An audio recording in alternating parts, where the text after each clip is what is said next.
네.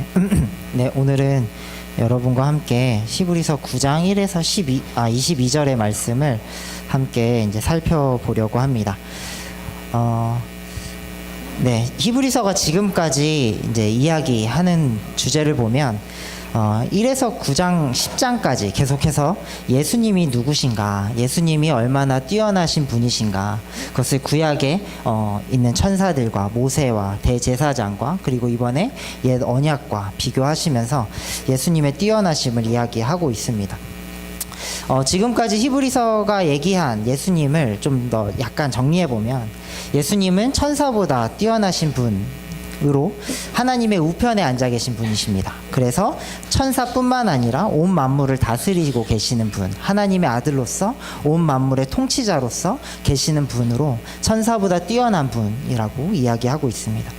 또한 예수님은 모세보다 뛰어난 분으로 하나님의 백성을 정말 성실히 인도하시는 분이십니다.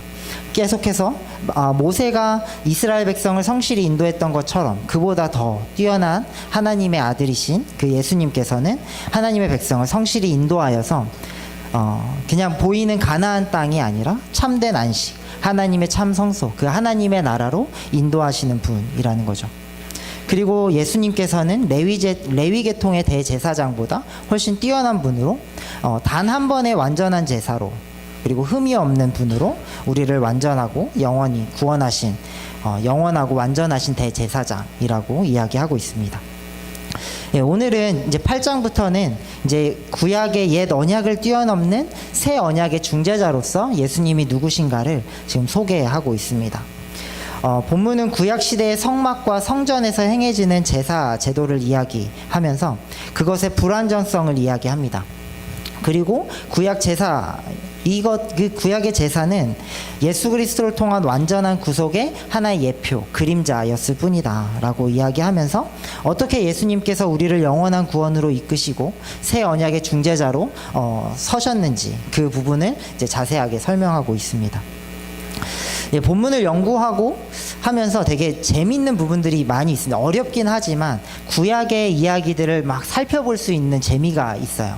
예, 모세가 누구였는지, 천사는 당시 어떤 사람, 어떤 존재였는지, 유대인들은 어떻게 천사들을 바라봤는지, 또 모세는, 유대인들은 모세를 어떻게 생각했고 모세는 얼마나 뛰어난 사람이었는지, 그리고 그 언약, 하나님께서 이루신 제사 제도, 그 제도를 통해서 하나님께서 어떻게 이스라엘 백성을 인도하셨고 또 구속하셨으며 이끄셨는지, 그것들을 또 예수 그리스도와 빗대어서 그 모든 것의 완성자이신 예수님과 빗대어서 이렇게 비교하는 것은 참으로 흥미로운, BSM하기에 재미있는, 어렵지만 재미있는 주제였습니다.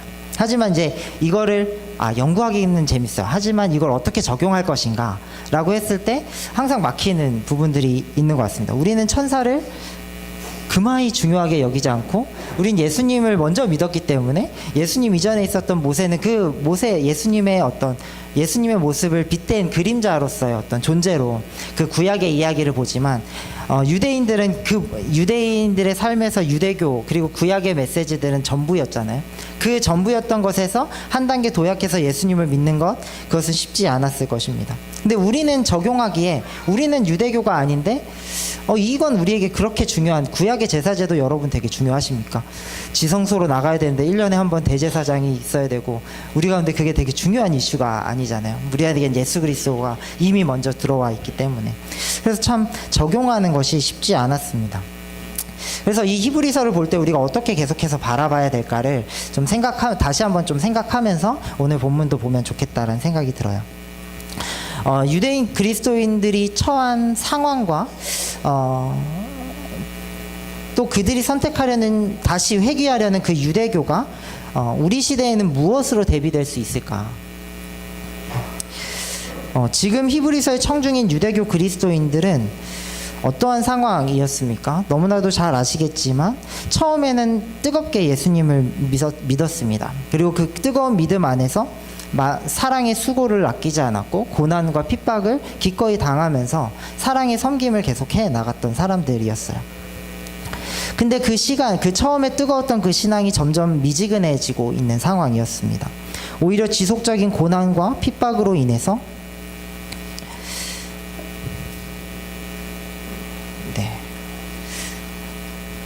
인내가 조금씩 바닥나고 있는 상황이었던 거죠. 그러면서 믿음까지 흔들리고 이럴 바에는 차라리 내가 옛 삶의 방식, 내가 원래 있었던 유대교 그곳으로 회귀하는 것이 지금의 이 지난한 유혹과 핍박과 고난에서 좀 도피할 수 있는 것이 아닐까? 좀 안전한 길이 아닐까? 그러면서 이제 예수 그리스도에 대한 믿음, 정말 예수 그리스도가 유일한 진리고 생명이고 길이신가? 라는 것에 대한 이제 믿음까지 흔들리고 있었던 상황인 것이죠. 네. 이들의 상황, 지금 처음에는 뜨겁게 신앙했었지만, 예수 그리스도를 뜨겁게 사랑했지만, 지난한 어떤 믿음의 시간들 속에서, 믿음의 길을 걸어가는 모든 과정들 속에서 여러 가지 수많은 이야기들과 유혹들과 또 여러 가지 안전을 추구하고자 하는 마음들 안에서 다른 것에 귀 기울이게 되고 옛 방식으로 또는 옛 생활이 더 편했다라는 그런 어떤 마음으로 다시 옛 신앙으로 돌아가려고 하는 모습, 그것이 지금 유대교 히브리서 저자들이 처한 상황이었다고 볼 수 있습니다. 그렇다면 우리들에게도 이것은 더 이상 남의 이야기가 되지 않을 수 있겠죠. 네, 다 이제 30대 40대 이제 40대 중반 후반을 넘어가고 있지 않습니까? 처음에 신앙했던 이제 20대 대학 20살까지의 기간보다 대학교 이후의 시간이 더 길어진 이제 우리의 모습이잖아요. 벌써 내가 대학을 지난 게 그래서 막 헷갈려요. 2004년인가 내가 2014년인가 10년 단위가 헷갈리기 시작하더라고요. 네, 내가 교회 온 게 2004년이었나 2008년이었나 2018년이었나 막 이렇게 헷갈리기 시작합니다. 네, 오래된 시간의 시간들이 있었습니다. 예수 그리스도를 만나고 뜨겁게 예수 그리스도를 사모하면서 예수 그리스도를 따라서 살겠다고 결단하고 뜨겁게 하나님을 섬겼던 시간들이 있어요. 예수 그리스도 하나만 보고 달려왔던 시간들이 우리 가운데 있습니다. 근데 그것들이 시간이 지남에 따라서 어느 순간 수많은 또 내가 지금 지켜야 되는 수많은 것들로 인해서 때로는 그 믿음이 흔들리기도 하고 또 때로는 그 뜨거웠던 신앙이 식어가기도 하고 그렇게 되면서 다른 길은 아니겠지만 예수 그리스도를 믿으면서 동시에 다른 것에도 귀가 열리고 눈이 그것들을 향해 바라보게 되는 우리의 시선들. 네. 그렇기 때문에 이 말씀 안에서 예수 그리스도를 1장부터 10장까지 계속해서 예수 그리스도가 누구인지 얘기하는 이 히브리서의 말씀 속에서 정말 우리가 예수 그리스도를 진심으로 우리의 진리요 생명이요 길이신 한 분, 우리의 구원자 예수 그리스도로 나는 확신하고 그 믿음의 길을 따라가고 있는가?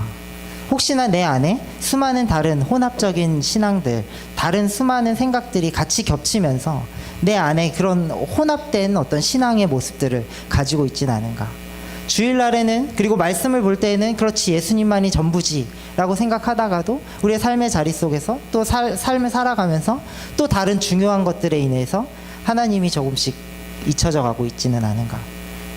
그런 모습들을 우리는 좀 바라볼 필요가 있을 것 같습니다. 네, 오늘 본문을 통해서 새 언약의 중보자 되신 예수 그리스도를 우리가 다시 한번 깊이 묵상했으면 좋겠습니다. 처음에 히브리서 개관을 할 때 제가 가장 먼저 이 히브리서를 말씀할 때 이야기했던 부분이 히브리서를 생각하면 가장 먼저 떠오르는 건 Fix our eyes on Jesus, 나의 눈을 온전히 하나님께 시선을 고정하라 라는 그 말, 우리의 믿음의 주요 구원의 창시자이신 예수 그리스도를 바라보라, 그 말이 우리 가운데 여전히 묵상되고 그리고 같이 깊이 생각하고 있는지 한번 돌아보면 좋겠습니다. 구분 안에 다시 한번 우리의 시선을 고정하는 시간들이 히브리서를 통해서 오늘 본문의 말씀을 통해서 이루어졌으면 좋겠습니다. 우리의 시선이 예수 그리스도 안에 고정될 때야 우리는 그 그리스도 빛 안에서 우리의 실제 모습, 내 겉으로 보여지는 나의 모습이 아니라 내 내면에서 바라보는 그 진리의 빛 안에서 비춰지는 나의 내면의 모습을 우리는 살필 수 있을 거예요. 나만 아는 내 안의 고민들, 내 안에 있는 어떤 마음들, 그것들을 진리의 빛 안에서 발견할 수 있을 것입니다. 그리고 예수 그리스도를 계속해서 묵상하고 바라볼 때 우리가 진정으로 가야 될 올바른 길이 무엇인지 우린 다시 한번 발견할 것입니다. 네, 그래서 오늘 본문도 그런 마음으로 다시 한번 예수 그리스도를 옛 구약의 제사 제도와 땅의 성소에서 이루어진 어떤 제사와 다르게 예수님께서 십자가에서 치르신 그 모든 제사가 얼마나 더 뛰어난지, 그리고 예수 그리스도가 어떠한 분이신지 다시 한번 묵상했으면 좋겠습니다. 네, 1에서 10절은 땅의 성소에 대해서 이야기하고 그 한계를 이야기합니다. 네, 히브리서 저자는 9장에서 이야기한 땅의 성소와 하늘의 9장에서 땅의 성소와 하늘의 성소를 이제 대조하죠. 이건 8장에서도 대조한 게 이어집니다. 이 땅의 성소는 모세가 시내산에서 하나님의 율법을 받을 때 하나님께서 보여주신 것입니다. 하늘과 땅을 연결해주는, 하나님과 인간을 연결해주는, 우리가 하나님을 만날 수 있게 하는 하나의 방편으로서 하나님께서는 모세에게 장막을 지으라고 말씀하십니다. 우리는 그 장막을 통해서 지성소에 나아갈 수 있고, 그 지성소 안에서 하나님을 이제 만날 수 있게 되었던 것이죠. 네. 그래서 오늘 본문은 이 성소에 대한 이야기를 조금 합니다. 네, 여기서는 이제 이런 얘기를 합니다. 5장에서 얘기하죠. 지금은 이것들을 자세히 말할 때가 아닙니다. 왜 그랬을까요? 유대인들은 다 알고 있었기 때문에. 네, 이게 별로 낯선 이야기가 아니었기 때문에. 근데 우리는 조금 낯설 수 있으니까 좀 자세하게 한번 이야기해 보도록 하죠. 네, 한번 넘겨주시면, 네, 성막의 구조가 이렇게 나와 있습니다. 성막은 크게는 성소와 지성소로 나눠져 있죠. 이 성소 먼저 이야기를 해보도록 하겠습니다. 이 성소는 안쪽에 있는 첫 번째 방이었습니다. 이곳은 오직 제사장들만이 들어가서 하나님을 섬길 수 있는 공간이었습니다. 매일같이 제사장들은 성소로 들어가 하나님께 나아가고 하나님을 섬기는 일을 했죠. 그 성소에 있는 물건들이 3개가 있습니다. 분향단과 금촛대와 그 다음에 상 위에 떡 12개가 있었죠. 이 모든 것들은 하나님의 임재, 그리고 하나님이 함께 하심을 상징합니다. 특별히 금촛대는 7개의 촛대, 7개의 가지가 있는 금으로 만든 촛대이죠. 이것은 성소를 밝히는 역할을 했습니다. 이 금촛대는 하나님께서 이스라엘에게 빛이 되신다라는 걸 상징하는 하나의 표였죠. 그리고 그 앞에 있는 분향단은 휘장 앞에 있는 이 분향단은 이제 향을 태워서 하나님께 드리는 하나님께 이제 제사를 드리는 곳이었고, 이것은 또 기도의 상징이기도 했습니다. 제사장들은 늘 이 향을 키웠고, 이 향이 이 방 안에서 그 향의 향기가 계속 피어오르도록 했습니다. 그리고 이제 진설병의 상이 있죠. 그 떡상이 있습니다. 12개의 빵이 놓여져 있는 상인데, 이 12개의 빵은 이스라엘의 12지파를 대표하기도 합니다. 그리고 또한 하나님께서 이스라엘에게 공급하시는 생명의 양식을 상징하기도 하죠. 그래서 이 성소에 있는 모든 물건들, 이것은 하나님이 이스라엘 백성에게 보이신 하나님의 은혜, 그리고 하나님이 함께 하신다는 상징, 빛으로 또는 하나님의 공급하심으로 계속 함께 할 수 있다라는 것. 그리고 사람들은 하나님께 그 향을 올리면서 하나님께 기도할 수 있는, 하나님과 계속 만날 수 있는 공간이었죠. 네. 성소에서 제사장들은 매일 아침 저녁으로 등불을 켜고 향을 피우며 빵을 놓고 빵을 교체하는 일들을 했습니다. 이 하나님과 지속적인 교제를 나누는 장소가 바로 성소였던 것이죠. 그 안에 이제 휘장 안쪽에 있는 지성소는 매우 신성한 장소였습니다. 성막에서 가장 거룩한 곳이었죠. 그 안에는 언약궤가 있었는데, 이 언약궤는 금으로 덮인 상자였습니다. 그리고 그 안에는 십계명이 새겨진 돌판, 그 다음에 아론의 쌍난 지팡이, 그리고 만나가 들어있는 금 항아리가 들어가 있었죠. 그것은 하나님의 역사하심, 하나님의 나타나심을 보이는 상징들입니다.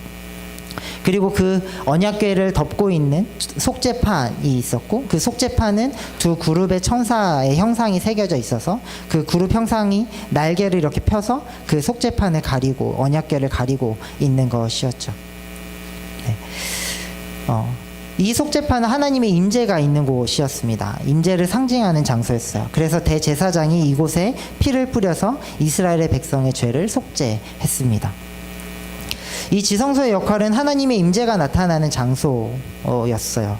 그래서 대제사장이 1년에 단 한 번 대속죄일에 들어갈 수 있었습니다. 그때 대제사장들은 이스라엘의 죄를 속죄하기 위해서 희생제물의 피를 들고 가져가야 했죠. 또한 이스라엘 백성뿐만 아니라 자신의 죄를 속죄하기 위해서 그 희생제물의 피가 필요했습니다. 그래서 이 지성소는 하나님과 직접적인 만남을 의미합니다. 하나님이 거하신 곳에 내가 들어가는 것이죠. 그래서 그 엄숙함과 신성함 때문에 아무나 들어갈 수 없었습니다. 대제사장도 반드시 자신을 먼저 성결하게 하고 들어가야 됐어요. 만약에 성결하지 않았다면 대제사장들은 지성소에 들어갔을 때 죽기도 했습니다. 그래서 그 대제사장들의 허리에 이렇게 끈을 묶기도 했죠. 그래서 이 사람 들어갔는데 나오지 않으면 살았나 죽었나 한번 확인해보고 죽었으면 이렇게 손을 끄집어내기 위해서 밧줄을 달고 들어가기도 한 곳이었어요. 네, 되게 거룩한 장소였다라고 볼 수 있습니다. 이런 성막을 통해서 우리가 이제 알 수 있는 것은 무엇일까요? 먼저는 하나님께서 그 하나님과 인간 사이에 막힌 그 담, 아무도 하나님께로 들어오게 하지 못했던 그 담을 하나님께서 허무신 것이었습니다. 장막을 통해서, 장막의 지성소를 통해서 하나님께서는 이스라엘 백성에게 자신을 만날 수 있는 그 방편을 마련해 주신 것이었죠. 네.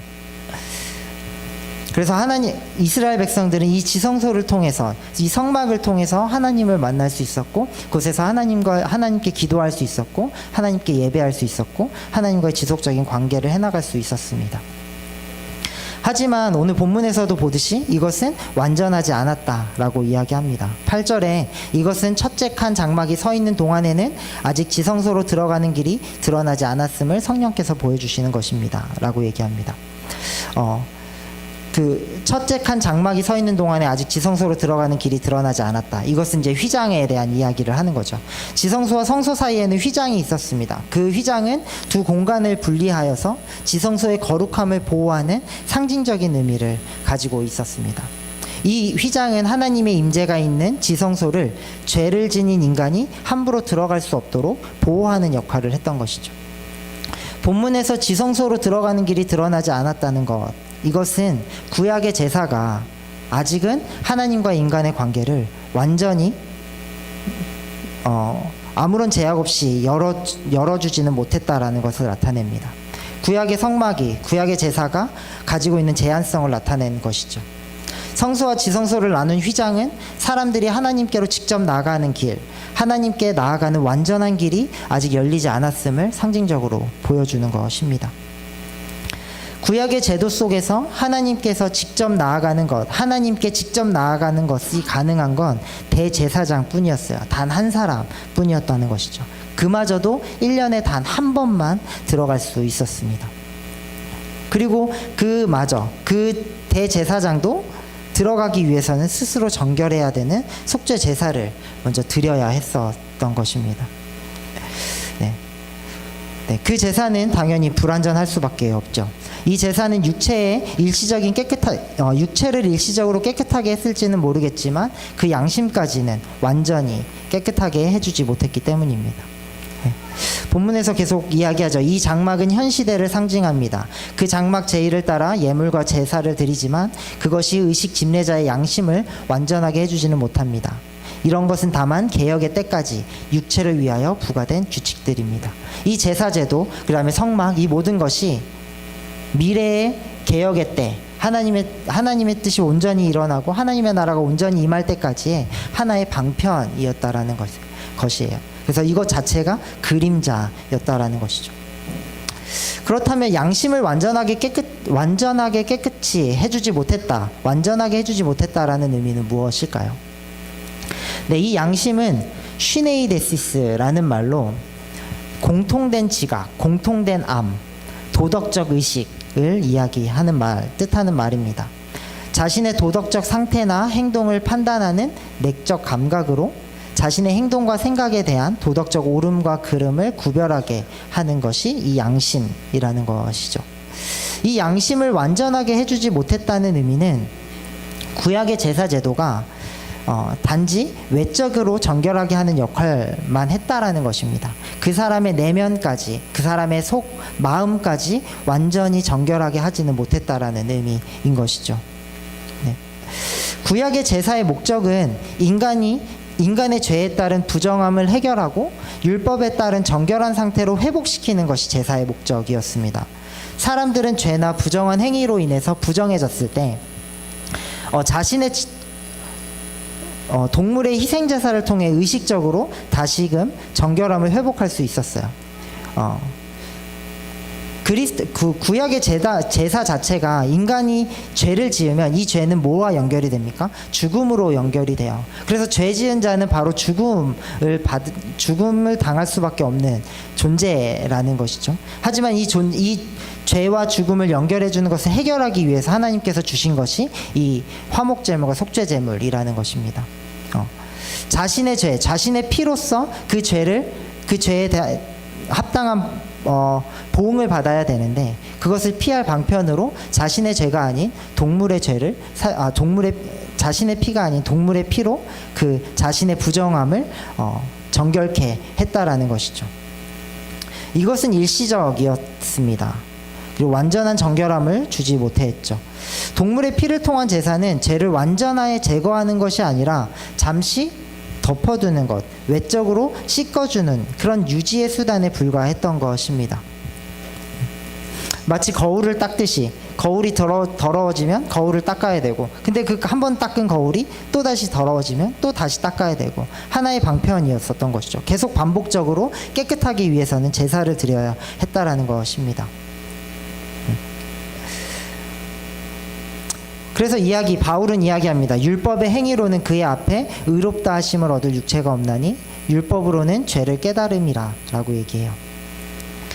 제사를 통한 죄 씻음, 그리고 정결케 됨, 이것은 하나님 앞에서 자신이 죄인임을 인식하게 될 뿐입니다. 계속 반복적으로 드리는 제사 앞에 내가 하나님으로부터 정결케 되었구나 라는 인식 앞에 뭐예요? 나는 죄인이구나, 나는 계속 죄를 지을 수밖에 없는 죄인이구나, 그 문제를 내 힘으로 완전히 해결할 수 없는 존재구나 라고 인식할 뿐이라는 것입니다. 이것이 바로 양심을 완전하게 해주지 못한다라는 거예요. 그러니까 한 번 죄 씻음 이후에 다시 죄를 짓지 않는 삶, 하나님의 의롭다함을 얻는 삶, 그 삶이 동물의 제사로는 가능하지 않았다라는 것입니다. 계속 반복적으로 드려지는 제사 속에서 그 의로움이라는 것은 그냥 일시적인 것에 불과하고 한시적인 것에 불과했다라는 것이죠. 네, 히브리서는 옛 언약의 제사 제도를 이렇게 불완전하다라는 것을 계속 강조합니다. 그리고 이어서 새 언약과 새 언약의 중재자 되신 예수 그리스도를 이제 바라보게 하죠. 구약의 제사제도, 이 반복적인 어떤 행위 속에서도 완전한 구원과 완전한 하나님과의 온전한 관계, 하나님과 의롭다 하는 관계를 맺지 못하는 것에 대한 이 한계를 우리는 이제 이 구약의 제사제도 속에서 이제 보게 됩니다.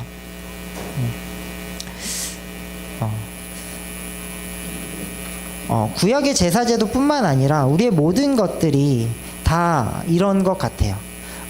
구약의 제사제도는 특별히 하나님과의 관계 안에서 온전히 나아가는 것, 그것이 제한적이고 일시적이고 불완전하다라고 얘기하지만, 하나님께로 나의 삶에 있어서 내가 추구하는 수많은 삶들 속에서 우리를 완전케 해주는 것이 있을까? 우리를 안전하게 해주는 것이 있을까? 우리를 온전케 해주고 온전한 만족감, 온전한 안식, 참된 만족 가운데 우리를 이끌어주는 것이 있을까? 돌아보게 됩니다.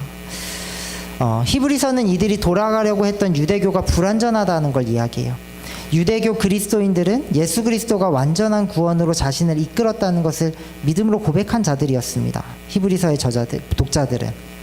근데 그 믿음을 따라 살아가는 과정 가운데 여러 고난 속에서 이들의 믿음이 점차 이제 약해졌었던 것 같아요. 지난하게 계속되는 싸움에 지친 마음들이 그리고 계속되는 환난과 고난이 계속 버겁게 느껴졌을지도 모릅니다. 자신의 수고가 너무 낭비처럼 느껴졌을지도 모르죠. 그런 와중 가운데 돌아가려고 했던 것이 유대교였던 것이죠. 근데 우린 유대교가 그들의 삶에 완전하지 않은 것을 계속 보게 됩니다.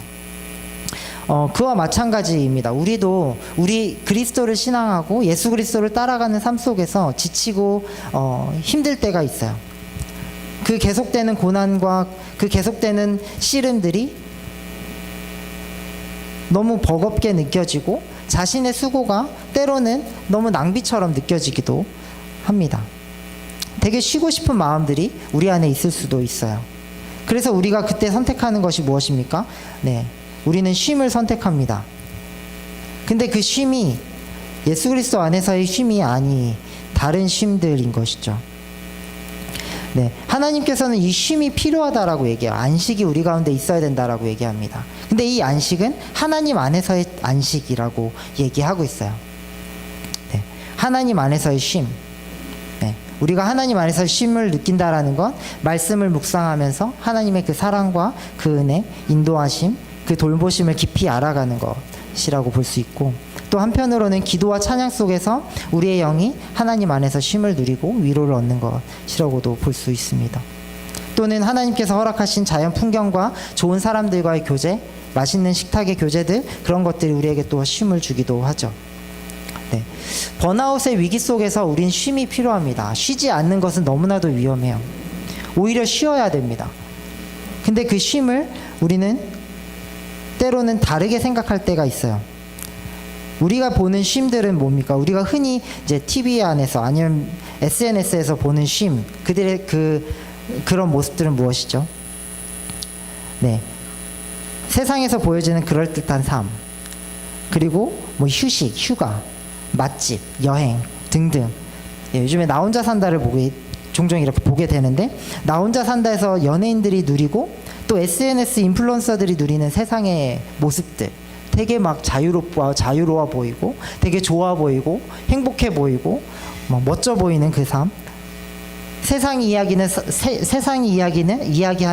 삶 같은 삶, 그 삶에 우리는 눈이 가기 시작합니다. 그래서 우리도 그런 쉼을 누리고 싶어 해요. 그 자체가 나쁘다고는 할 수 없습니다. 저도 어디 여행 갈 때는 SNS 보면서 맛집 정보도 찾아보고 놀만한 것도 찾아보면서 가잖아요. 근데 중요한 것은 우리의 중심이 하나님을 떠나 다른 것에 무게를 두기 시작하면 그때부터 문제가 시작된다라는 것입니다. 네, 우리의 쉼이 필요하고 하나님이 바쁜 계속 씨름, 하나님의 길을 걸어가는 데서 오는 씨름 속에서 우리는 하나님의 안식을 누릴 필요가 있어요. 하지만 그것이 아니라 세상이 이야기하는 휴식, 삶, 그 여유, 그 안전, 그 좋은 모습들, 그것들에 우리의 삶의 무게가 가기 시작하면 그때부터 우리의 눈과 귀는 하나님과 그분의 말씀에 둔해지기 시작합니다. 하지만 동일하게 추구하는 것은 똑같아요. 우리가 예수 그리스도를 추구할 때도 인내와 수고와 고난이 동반이 되죠. 근데 생각해 보세요. 다른 것을 추구할 때도 그 인내와 수고와 고난은 동일하게 수반이 됩니다. 여러분, 공부로 열심히 좋은 성적을 내기 위해서는 어떻게 해야 되죠? 수고하고 인내하고 고난을 겪어야 돼요. 마라톤을 완주하려면 어떻게 해야 되죠? 수고하고 인내하고 고난을 수반하는 훈련들을 해나가야 돼요. 뭔가를 하려고, 내가 돈을 많이 벌고 싶어, 주식에 투자해서 내가 주식에서 이익을 보고 싶어, 그거 역시도 수많은 수고와 인내와 고난이 수반돼요. 모든 우리의 삶의 추구 속에서는 고난과 인내와 수고가 수반됩니다. 근데 예수 그리스도를 따르는 삶이 너무 힘들고 고난하고 힘드니까 다른 것을 선택하는데, 다른 것을 선택하는 우리의 삶 역시 또 다른 수고와 인내와 고난을 수반한다면 너무 좀 아이러니한 것 아닐까요? 하나님을 따르면서 오는 사랑과 수고, 그로 인한 고난보다 돈을 버는데 사람들이 누리는 것을 나도 누리고 싶은 마음에 나의 시간과 에너지와 돈을 쓰는 것, 무엇이 더 나을 수 있을까요? 근데 많은 사람들이, 여기 유대 그리스도인들도 마찬가지겠지만, 예수 그리스도를 따르는 게 너무 힘드니까 난 다시 유대교로 가겠어, 근데 그 유대교의 삶은 그냥 마냥 편안하고 쉽고 안전할까요? 예수 그리스도를 따르는 삶이 피곤하고 고단해서 내가 다른 삶을 선택한다고 했을 때 그 삶은 그런 수고와 인내와 고난이 없을까요?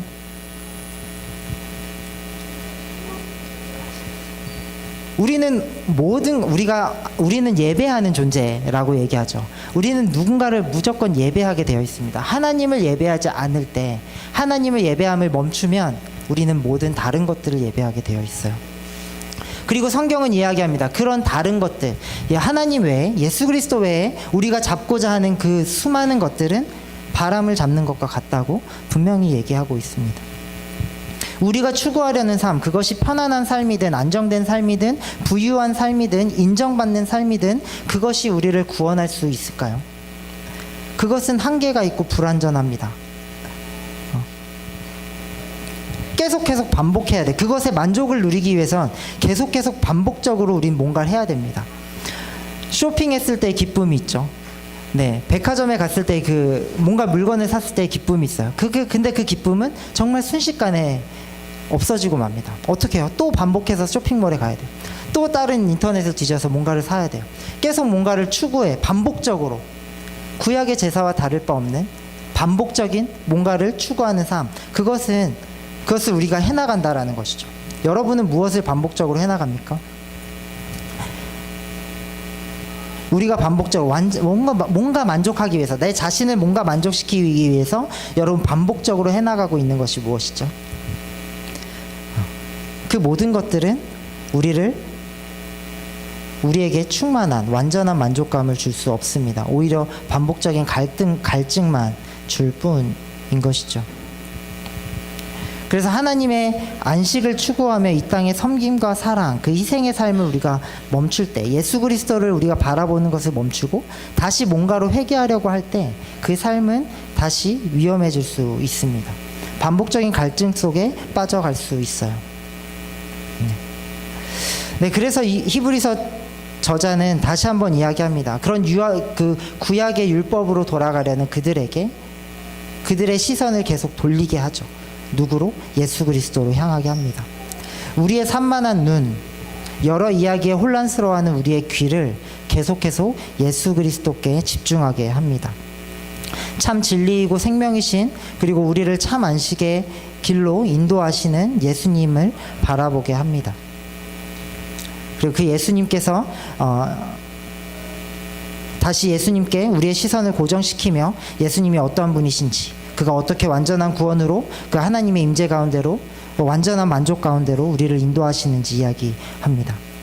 11절에서 마지막까지는 예수 그리스도를 통해서 예수 그리스도는 어떻게 우리를 완전히 구속하셨고 어떻게 새 언약의 중재자가 되셨는지 설명합니다. 네, 11절엔 이야기합니다. 그러나 그리스도께서는 이미 일어난 좋은 일을 주관하시는 대제사장으로 오셔서 손으로 만들지 않은 장막, 다시 말하면 이 피조물에 속하지 않은 더 크고 더 완전한 장막을 통과하여 단 한 번의 지성소로 들어가셨습니다. 네, 히브리서는 구약의 옛 성막과 그 장막의 실제인 하늘의 성소를 대조합니다. 저자는 이 장막을 손으로 만들지 않은 장막이라고 이야기해요. 이 피조물에 속하지 않은 장막이라고 이야기합니다. 손으로 만든 장막이 구약의 장막을 가리킨다면 손으로 만들지 않는 장막은 9장에서 주님이 세우신 땅의 손으로 만들지 않은 장막은 그 땅에 만들어진 장막의 실체인 것이죠. 그곳은 진정 하나님이 거하시는 곳입니다. 땅의 지성소와는 비교될 수 없이 하나님의 임재가 가득한 곳, 하나님의 영광이 가득한 곳, 그곳이 바로 하늘의 장막이었던 것이죠. 손으로 만들지 않은 하늘의 성소와는 달리 손으로 만든 땅의 장막에는 본질적인 한계가 있습니다. 그것이 본체의 그림자이기 때문이죠. 그래서 이 손으로 지은 것이라고 했을 때 이것은 계속해서 뭔가의 한계를 이야기합니다. 하나님께서는 이 손으로 지은 성전에 계시지 않는다고 바울은 이야기하고 있어요.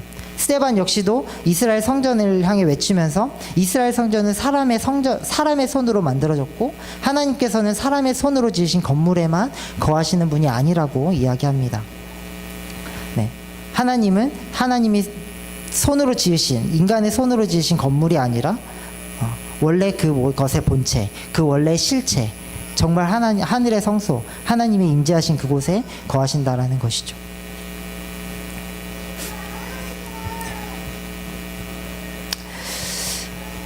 네, 예수님은 그러한 사람의 손으로 지은 지상의 성소가 아닌 하나님이 진짜 거하시는 곳, 하나님의 임재와 그 영광이 가득한 손으로 짓지 않은 더 크고 완전한 장막에 들어가신 대제사장이십니다. 그리고 그분은 그분의 하나님의 우편에 앉아 계시면서 우리를 위해 중보하고 계시고 우리를 진정한 지성소 하나님의 임재 가운데로 인도하시는 분이시죠. 어떻게 하나님께서는 그렇게 새 언약의 중재자가 되셨을까요? 네. 예수님은 구약의 대제사장과는 달리 이 하늘의 성소로 들어가기 위해 염소나 송아지의 피가 아닌 자신의 피로 그 지성소에 들어가십니다.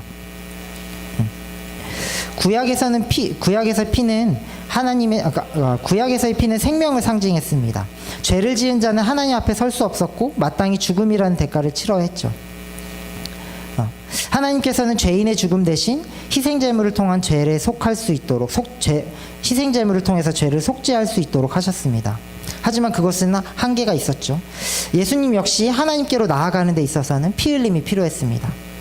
하지만 예수님께서는 동물의 피가 아닌 영원한 성령의 힘을 힘입어 자기의 몸을 흠없는 제물로 드림으로 단번에 하늘의 지성소로 들어가십니다. 네. 우리가 알듯이 예수 그리스도가 십자가에서 돌아가셨을 때, 그 피 흘림 안에서 죽으셨을 때 그 장막의 휘장이 찢어지는 것을 우리는 보게 되죠.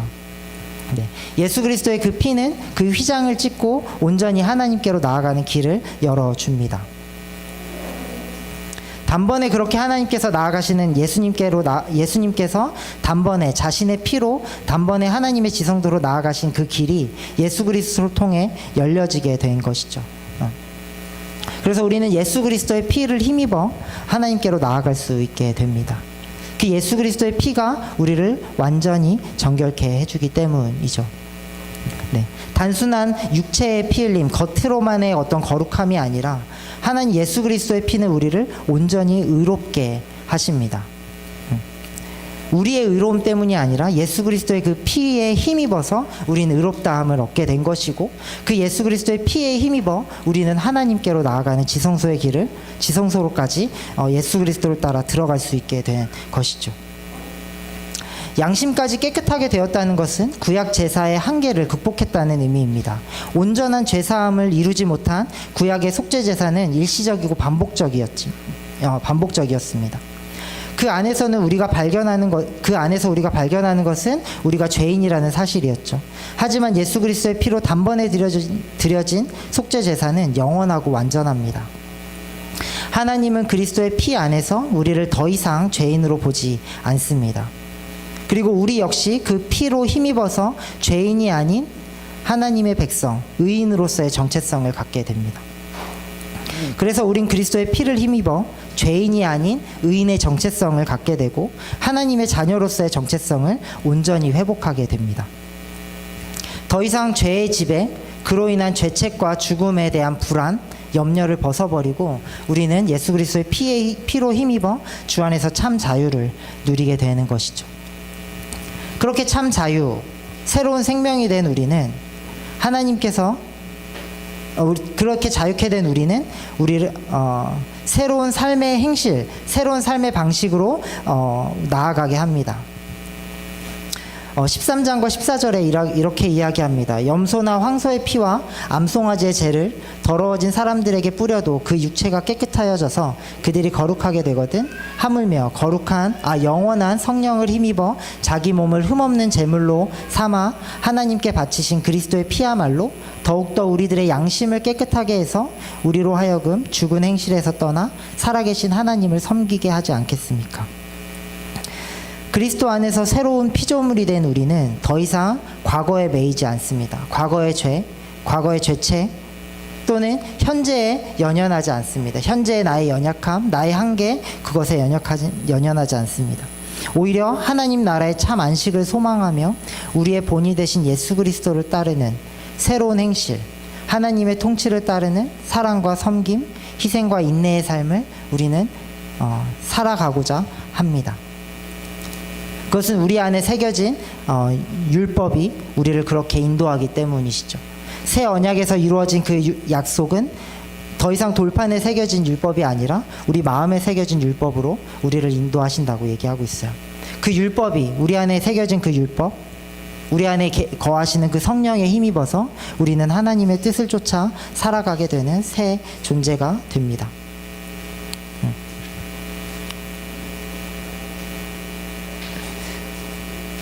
또한 하나님께서, 예수 그리스도께서는 예수 그리스도의 피로 완전한 희생을 행하심으로 더 이상 우리의 죄를 기억하지 않으세요. 하나님의 예수 그리스도의 피로 정결케 된 우리는 하나님 안에서 오히려 긍휼히 여김을 받습니다. 그리고 하나님의 뜻을 쫓아 나아갈 수 있도록 하나님께서 우리를 인도하시죠. 우린 더 이상 하나님 앞에 죄인이 아니라 의인으로 살아가게 되고, 우리의 죄책이 아니라 하나님이 이끄시는, 그리고 성령님이 이끄시는 삶의 방식을 따라 우리는 살아갈 수 있게 됩니다.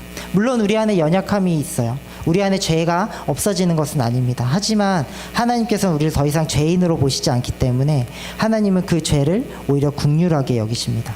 예수님은 우리의 죄, 우리의 연약함을 오히려 긍휼하게 여기시고 계속해서 그 죄를 극복해서 새로운 삶의 양식으로, 하나님의 통치를 따르는 삶의 방식으로 살아갈 수 있도록 우리를 이끄시고 인도하시는 분이십니다.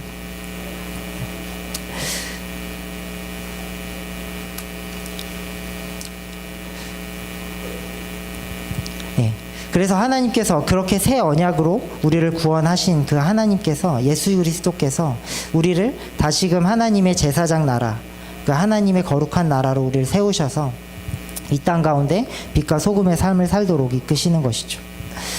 자, 이 모든 것이 그리스도의 단 한 번의 희생제사, 그 십자가의 죽음과 희생으로 가능하게 되었습니다. 예수 그리스도께서 십자가에 죽으심으로, 다시 말하면 그 십자가에서의 피 흘리심으로 하나님께서 약속하신 새 언약, 그 유언이 효력을 발휘하게 되면서 우리의 죄를 사하시고 우리를 그 피로 거룩하게 하심으로 우리를 영원한 구원으로 이루신 것입니다. 예수 그리스도의 피 안에서 우리는 영원한 구원을 성취하게 된 것이죠. 우리에게 영원을 선물해 주신 예수 그리스도를 우리가 계속 바라봤으면 좋겠습니다. 자신의 피로 단번에 하나님이 임재해 계신 하늘의 지성소로 들어가시고 자신의 피로 우리에게 영원한 구원을 이루시고 새 언약의 중재자 되신 예수 그리스도를 우리가 다시 한번 깊이 바라봤으면 좋겠습니다. 그 영원하고 완전하신 대제사장 예수 그리스도, 그분은 하나님 우편에서 계속해서 우리를 위해 중보하시고 우리가 우리의 연약함을 긍휼히 여기시며 우리가 계속해서 하나님의 뜻을 따라갈 수 있도록 우리를 인도하십니다. 우리가 그분을 바라볼 때 우리 안에 다른 것들, 우리 눈에 보이는 수많은 것들, 우리 귀에 들리는 수많은 다른 이야기들이 결국은 다 바람을 잡는 것과 같고 다 헛된 것이라는 것을 깨닫게 될 것입니다. 그냥 잠시 안식, 잠시의 평안, 잠시의 어떤 안락, 그것으로 우리의 수고와 애씀을 소비하지 않았으면 좋겠어요. 우리의 삶을 하나님께 합한 삶으로 예수 그리스도를 바라보며 예수 그리스도를 따르는 그 삶에 우리의 삶의 모든 것들을 허비했으면 좋겠습니다. 그래서 영원하지 않은 것을 위해서, 영원한 것을 얻기 위해서 영원하지 않은 것을 버릴 수 있는 지혜가 우리 가운데 있었으면 좋겠어요. 영원히 완전한 구속을 이루신 예수 그리스도, 그 예수 그리스도가 한 분만이 우리의 유일한 길과 진리와 생명이 되십니다. 그 외에 다른 길은 없어요. 근데 우린 다른 길을 찾고 있죠. 그 다른 길들은 영원하지 않습니다. 바람을 나는 겨와 같아요. 영원한 것을 위해 영원하지 않는 것을 버릴 수 있는 용기를 우리가 가졌으면 좋겠습니다. 이 말 너무나도 유명한 선교사님이 하셨죠. 짐 엘리엇 선교사님이 했던 말입니다. 영원한 것을 얻기 위해 영원하지 않은 것을 버리는 자는 절대 어리석은 자가 아니다. 네, 짐 엘리엇 선교사님이 남미 에콰도르 아마존 유역에 선교사로 이제 자원해서 가셨을 때 얼마 되지 않아서 4명의 동료와 함께 죽잖아요. 네, 순교를 당하십니다. 그때 시카고 짐 엘리엇은 시카고 출신이었거든요. 그리고 명문 휘튼 대학을 또 수석으로 졸업한 인재였어요. 근데 선교사로 자원해서 나갔고 얼마 되지 않아서 순교했다는 그 소식을 이제 시카고에서 알게 되고, 시카고 신문들은 일제히 짐 엘리엇의 어떤 순교에 대해서 불필요한 낭비라고 이야기를 하면서 뉴스에 나옵니다. 이 얼마나 불필요한 낭비입니까? 라고 얘기해요. 휘튼 대학에서 명문 수석으로 졸업한 인재, 뭘 해도 될 수 있었던 그 사람이 그냥 남미에 알지도 못하는 부족을 위해서 청교한다고 갔다가 4명의 사람과 함께 죽었다라는 그 사실, 그 젊은 사람이 죽었다는 것에 대해서 세상은 불필요한 낭비라고 이야기했습니다. 어쩌면 우리가 사는 삶이 그리스도를 따르는 삶, 그리스도를 위해서 나의 삶을 소비하고 나의 시간과 에너지를 드리는 삶, 내가 아닌 다른 사람들을 위해서 나의 시간과 에너지를 쏟는 그 삶이 어쩌면 다른 사람들이 보기에는 불필요한 낭비처럼 보일 수도 있을 것 같아요. 어떻게 보면 그리스도인들의 삶은 불필요한 낭비처럼 보이는 삶일 수도 있을 것 같습니다. 예수님, 모든 사람들이 메시아, 되게 뛰어난 교사고, 뭔가 혁명가고, 뭔가 메시아여서 뭔가 일으킬 수 있는, 뭔가 로마를 이제 뒤엎어서 새로운 정말 하나님의 나라를 일으킬 수 있을 것 같은 다윗과 같은 메시아라고 기대했던 예수님이 십자가에 달려 돌아가셨을 때 많은 사람들이 그 십자가의 죽음을 불필요한 낭비라고 여겼을 것입니다.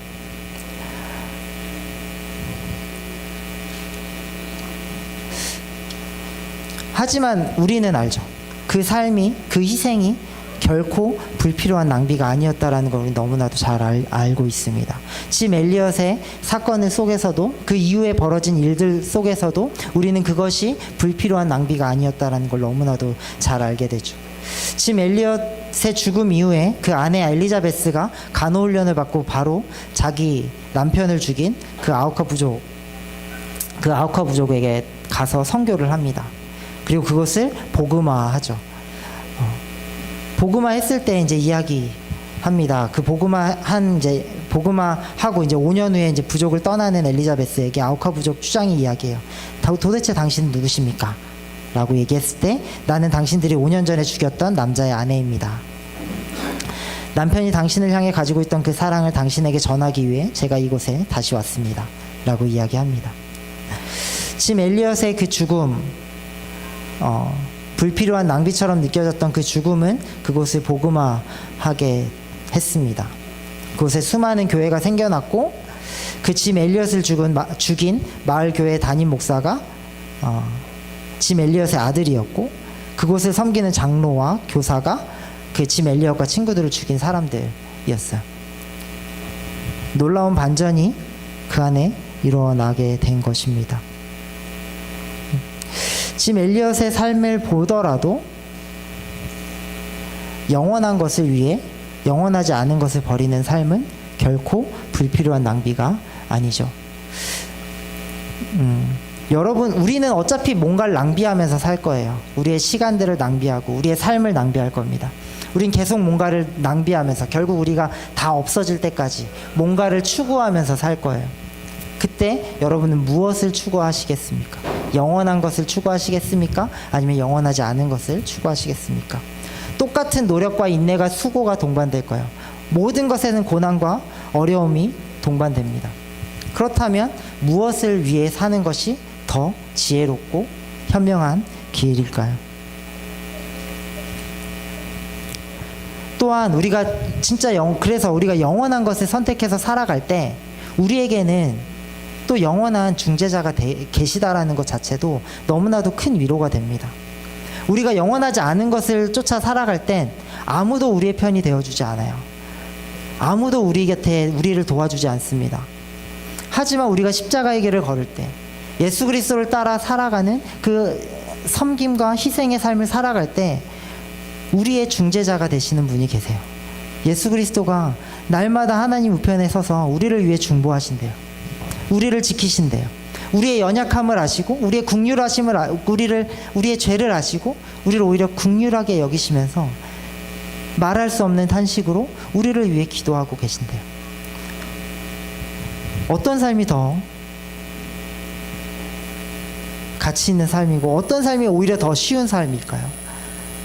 아무도 없는, 아무도 도와주지 않는 나만의 각자도생의 삶, 영원하지 않은 것을 붙잡는 각자도생의 삶이 더 편한 삶일까? 아니면 영원을 위한, 그리고 영원을 위한 동반자가 계신 예수 그리스도라는 동반자가 있는 그 영원한 삶이 우리에게 더 편한 삶인가? 편하다라는 말은 어렵지만, 이상하지만 그 길이 옳은 삶일까? 네. 영원한 것을 바라봤으면 좋겠습니다. 영원한 구원을 우리에게 허락하신 예수 그리스도를 바라봤으면 좋겠습니다. 그때 우리는 영원한 것을 추구하게 될 것이에요. 또 우리와 함께 하시는 예수 그리스도를 바라보게 될 것입니다. 우리가 그날을 소망했으면 좋겠습니다. 우리와 함께 하시는 그렇게 하나님은 우리를 참된 안식 가운데로 인도하실 거예요. 그날에는 모든 것이 필요 없어지게 됩니다. 어둠도 없을 거고 햇빛도 필요 없게 될 것입니다. 네. 태양이 떴다, 촛불을 꺼라 라는 말조차도 하나님의 빛 가운데 모든 것이 다 필요 없게 될 것입니다. 우리가 그 영원한 것을 소망하며 예수 그리스도를 바라봤으면 좋겠어요. 그 영원으로 이끄시는 우리의 생명의 중재자 되신, 새 언약의 중재자 되신 예수 그리스도를 바라보면서 하나님을 위한, 그 하나님 나라를 위한 거룩한 낭비를 하는 삶, 그런 삶을 살아갔으면 좋겠습니다. 네. 마지막 우리 같이 찬양하면서 마무리했으면 좋겠어요. 어쩌면 히브리서 청중들은 이 말을 듣고 싶었을 것 같아요. 내 마음이 흔들릴 때 내 마음을 붙잡아주는 예수 그리스도만이 참 진리임을 다시 한번 붙잡아달라, 그걸 다시 한번 내 안에 새기고 깨닫게 해줄 그 말씀을 어쩌면 고대했을지도 몰라요. 왜냐하면 지금의 자신의 삶이 너무나도 힘들었거든요. 지금의 삶이 너무나도 고됐기 때문에 언제든 이 고된 삶이 너무나도 버거워서 참 진리 대신 예수마저도 떠나려고 했었으니까요. 여러분의 삶 가운데도 그런 어두운 시간이 있을 수 있을 것 같습니다. 어두운 터널을 지나갈 것 같은 그런 시간이 있을 것 같아요. 하지만 하나님, 여러분 기억하셨으면 좋겠습니다. 예수 그리스도만이 참 진리요 길이요 생명이십니다. 그냥 단순히 그 길을 보여주시는 것뿐만 아니라 예수 그리스도는 우리의 연약함까지도 너무나도 잘 알고 계시고, 그래서 우리와 함께 하시겠다라고 약속하신 분이세요. 우리가 그 길을 걸어갈 수 있도록, 그 안식의 길로 나아갈 수 있도록 이끄시는 분이 그 예수 그리스도이십니다. 그 안식의 길을 걸어가는 그 모든 길 속에 예수님이 함께 하실 거예요. 그리고 그 안식에 들어갔을 때 예수님은 우리와 함께 기뻐하시고 우리와 함께 큰 기쁨의 눈물을 흘리실 것입니다. 우리가 그 날을 소망했으면 좋겠어요. 우리의 삶에 일하시는 그 주님, 그 주님을 기억하고 그 날, 그 영원을 주시는 우리가 소망하면서 이 찬양을 같이 나눠봤으면 좋겠습니다. 같이 찬양하겠습니다. 다시 밤이 없겠고라는 찬양 같이 하겠습니다.